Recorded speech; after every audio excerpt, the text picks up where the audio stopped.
எனது பெற்றோர் உம்ரா பயணத்தில் உள்ளனர். பல உம்ராக்கள் செய்ய வேண்டும் என்ற எண்ணத்தில் அவர்கள் உள்ளனர். எனவே எனக்காகவும் எனது பெயரில் ஒரு உம்ரா செய்து வாருங்கள் என்று நான் சொல்லலாமா அப்படின்னு கேட்குறீங்க. கேள்வி 2448. இஸ்லாமிய மார்க்கத்தில் கடமையான வணக்க முறைகள் என்று சொல்லி காட்டப்பட்டிருக்கு. உதாரணமாக ஜக்காத்து, ரமலான் மாதத்தோட நோன்பு, ஐவேளை தொழுகை, இதெல்லாம் கடமையான வணக்கங்கள். செய்யலைன்னா அல்லாஹ் அதற்காக தண்டிப்பான். அதே சமயம் அதிகமாக நன்மையை பெற்றுத்தரக்கூடிய சுன்னத்தான நஃபிலான வணக்க முறையும் நமக்கு சொல்லப்பட்டிருக்கு. இந்த மாதிரி நஃபிலான சுன்னத்தான வணக்க முறைகள்லாம் செய்யலை என்றால் அல்லாஹ் தண்டிக்க மாட்டான். ஆனால் நம்ம அதிகமான நன்மையை இழந்து விடுவோம். அந்த கேட்டகரியில் தான் இந்த உம்ராங்கிறது வரும். உம்ரா என்பது கடமையான ஒரு வணக்கம் கிடையாது. அதிகமாக நன்மை பெற்றுத்தரக்கூடிய ஒரு நபிசுவாசனம் காட்டி தந்த ஒரு வணக்க முறையாக இருக்கிறது. இப்போ இந்த உம்ராவை பொறுத்த வரைக்கும் உங்களுடைய தாய் தந்தையர் உங்களுடைய பெயரில் செய்யலாமா அப்படின்னு கேட்குறீங்க. நம்ம பெயரில் ஒரு வணக்கம் செய்கிறதும் கிடையாது. செய்கிறது அல்லாஹ்வுக்காக தான். ஆனால் உங்களுடைய கேள்வியினுடைய நோக்கம் உங்களுக்கு அந்த நன்மை சேரக்கூடிய வகையில் அவங்க உங்களுக்காக உம்ரா செய்யலாமா அப்படிங்கிறத உங்களுடைய கேள்வி.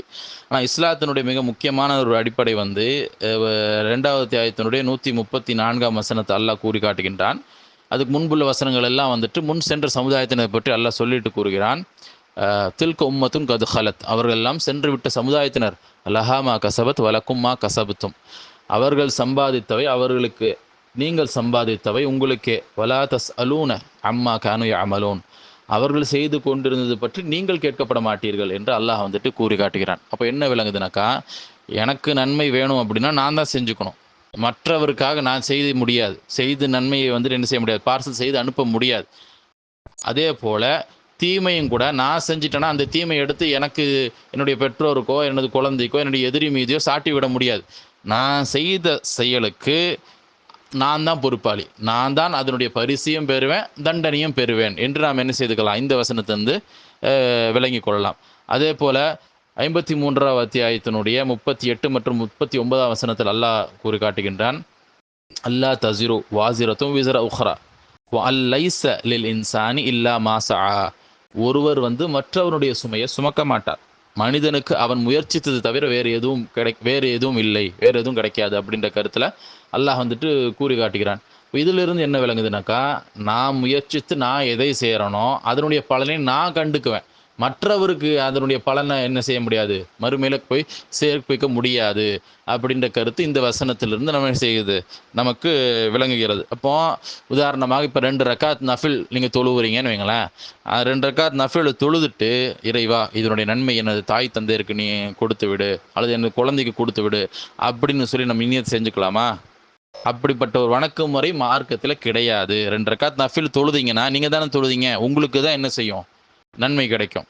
முறையாக சரியாக தொழுத பட்சத்தில் ஒரு பாவம் தவறு செஞ்சிட்டோம் அப்படின்னாக்கா அதற்கான தண்டனைங்கிறது எனக்கு தான் வருமே தவிர, அல்லாஹ் மன்னித்தாலே தவிர என்னுடைய மற்றவங்க என்னுடைய பிள்ளை மீதோ என்னுடைய எதிரி மீதோ நம்ம சாட்டி விடலாம் முடியாது அப்படிங்கிறத விளங்கிக்கிறோம்.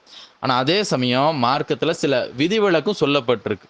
இப்போ உதாரணமாக ஒருத்தர் இறந்து விட்டாரே, ஆனாலும் பெற்றோர் இறந்துட்டாங்க, அவங்க மீது ஹஜ்ஜு கடமையாக இருக்கிறது, கடமையான இல்லை மரணிச்சிட்டாங்கனாக்கா அவருடைய வாரிசு, ஒரு பையன், அவருடைய மகனோ மகளோ என்ன செய்கிறாங்கனாக்கா, தாய் தந்தையருக்கு ஹஜ்ஜு கடமையான நிலை அவங்க செய்யாமல் மரணிச்சிட்டாங்க, இருந்திருந்தால் செஞ்சுருப்பாங்களே அப்படின்ற அடிப்படையில் நீங்கள் அவருக்காக ஹஜ்ஜு செஞ்சீங்கனாக்கா அல்லாஹ் அப்படி எடுத்துக்குவான். அவரே ஹஜ்ஜு செய்து அந்த கடமையை நிறைவேற்றியதாக அல்லாஹ் ஏற்றுக்கொள்வான். அப்போ விதிவிலக்குகள் எல்லாம் மார்க்கத்தில் தெளிவாக குறிப்பிடப்பட்டிருக்கும். அது மட்டும்தான் விதிவிலக்காக நம்ம ஏற்றுக்கொள்ள முடியும். இப்போ ஹஜ்ஜுங்கிறது ஒரு கடமை, நம்மளுடைய பெற்றோர் செய்யலை அப்படின்னாக்கா அவர்களுக்காக நாம் செய்தோம் என்றால் அந்த கடமையை பெற்றோர் விட்டும் அல்லாஹ் நீக்கி விடுகிறான். அதான் தொழுகைங்கிறதும் ஒரு கடமை தானே, 5 நேரம் தொழுகை.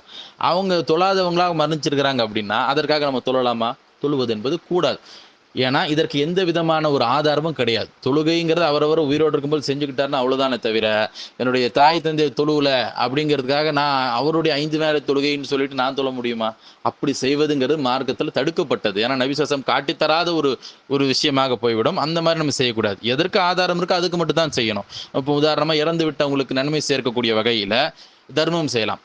அதாவது பொதுவான விதி நான் செய்யக்கூடிய நன்மை எனக்கு தான், நான் செய்யக்கூடிய தீமை நான் தான் அதுக்கு பதில் சொல்லணும் என்பதுதான். விதிவிலக்காக சில விஷயங்கள் மார்க்கத்துல நமக்கு சொல்லித் தரப்பட்டிருக்கு. அது தனியா கேள்வி கேட்கப்பட்டு பதில் அளிக்கப்பட்டிருக்கு. உதாரணமா ஹஜ் சொல்லியிருக்கிறோம். அதே போல தர்மம் செய்றோம். பெற்றோர் இறந்துட்டாங்க, அவங்களுக்காக நாம் தர்மம் செய்தோம் அப்படின்னா, அவர்களுக்கு அந்த நன்மை அவர்களுக்கு கிடைக்கும். துவா செய்றோம். அதன் மூலமாக அவங்க பயனடைவாங்க மறுமையில இறந்த பிறகு கூட. அப்ப இந்த மாரி மார்க்கத்துல வந்துட்டு ஆதாரத்தோடு எதற்கெல்லாம் குறிப்பிடப்பட்டிருக்கோ, அந்த மாதிரியான விஷயங்களுக்கு தான் அதன் மூலமாக மற்றவர் என்ன செய்வாங்க? பயனடைவாங்களே தவிர, மற்ற உதாரணமா உம்ரா கேட்டீங்க இல்லையா? உம்ரா அந்த கேட்டகரில வராது. அதுவும் நீங்க கேட்கக்கூடிய விஷயம் என்ன அப்படின்னாக்கா, உயிரோடு இருக்கிறீங்க. அதாவது கேட்கக்கூடிய நீங்களும் உயிரோடு இருக்கிறீங்க. தாய் தந்தையரும் உயிரோடு இருக்கிறாங்க அப்படிங்கும் பொழுது, உங்களுக்கு உம்ரா வேணும், செய்யணும் அப்படிங்கிற ஒரு எண்ணம் இருந்துச்சு அப்படின்னா, உம்ரா நீங்கள தான் போய் செஞ்சுட்டு வரணுமே தவிர, நாம நம்மளுடைய பெற்றோருக்கு நீங்க என் பேர்ல ஒண்ணு செஞ்சுட்டு வாங்க அப்படிங்கிறது கிடையாது. நம்ம பேர்ல ஒரு செய்றதுங்கிறதுல அப்படிப்பட்ட கான்செப்ட் இஸ்லாத்துக்கு கிடையாது. இறைவா, நான் வந்து என்னுடைய மகளுக்காக, என்னுடைய மகனுக்காக நான் வந்து இந்த உம்ராவ செய்றேன். அப்படிங்கிற வரையான விஷயங்கள்லாம் கிடையாது. எந்த ஒரு இபாதத்தா இருந்தாலும் சரி, இதனுடைய நன்மைய வந்துட்டு அவருக்கு தந்துவிடு. அப்படிங்கிற மாரியான ஒரு கான்செப்ட்ங்கிறது இஸ்லாத்துல உயிருள்ள ஒருவர் வந்துட்டு அந்த மாரி செய்வதுங்கிறது இல்ல. சில குறிப்பிட்ட ஆதாரம் இருந்தாலே தவிர, உதாரணமாக இப்ப குர்பானிங்கிறது குடுக்குறோம். குர்பானி குடுக்கும்பொழுது ஒரு ஒட்டுமொத்த குடும்பத்துக்கும் சேர்த்து ஒருத்தர் என்ன செஞ்சுக்கிறாரு, ஒரு குடும்பத் தலைவர் ஒருத்தர் குடுக்குறாரு அப்படின்னா, அது போதுமானது. இதற்கு ஆதாரம் இருக்கு. அந்த மாதிரி எதற்கெல்லாம் ஆதாரம் இருக்கிறதோ, அதற்கு மட்டும் தான் இந்த விதிவிலக்கை நாம பொருத்தணுமே தவிர, உம்ராக்கு வந்துட்டு அந்த மாரி செய்வதற்கு மார்க்கத்துல வழிகாட்டப்படல. எனவே தாய் தந்தையர் எத்தன உம்ரா செய்தாலும் சரி, அது அவர்களுக்கு தான் என்ன செய்யும்? அந்த நன்மைங்கிறது போய் சேரும் அப்படிங்கிறத நம்ம தெரிஞ்சுக்கணும். நமக்கு எல்லாம் அது என்ன செய்யாது? வராது. ஆனா இப்போ நம்மள வரணும் அப்படின்னா, நமக்கு நன்மை கிடைக்கணும் அப்படின்னா, அதற்கு வேற வழி எப்படி இருக்கு அப்படின்னாக்கா, இப்போ பெற்றோர் வந்துட்டு உம்ரா செய்வதற்காக நாம பொருளாதாரத்தை வந்து செலவு செய்றோம். அதற்கான வசதி வாய்ப்புகள்லாம் ஏற்படுத்தி குடுக்குறோம். எந்த வகையில நாம் உதவி செய்றோமோ, அந்த வகையில் எல்லாமே நாம செய்த அனைத்து அந்த காரியங்களுக்காகவும், பொருளாதார செலவு செய்த எல்லாத்திற்காகவுமே நமக்கு என்ன செய்யும்? நமக்கு நன்மை கிடைக்கும். ஆனா அதே சமயம் வந்து உம்ரா வந்து என் பேர்ல போய் செஞ்சுட்டு வாங்க அப்படின்ட்டு சொல்லி அனுப்புறது அப்படிங்கிறது வந்துட்டு மார்க்கத்துல வந்துட்டு சொல்லி தரப்படாத, காட்டி தரப்படாத ஒரு விஷயமாக இருக்கிறது.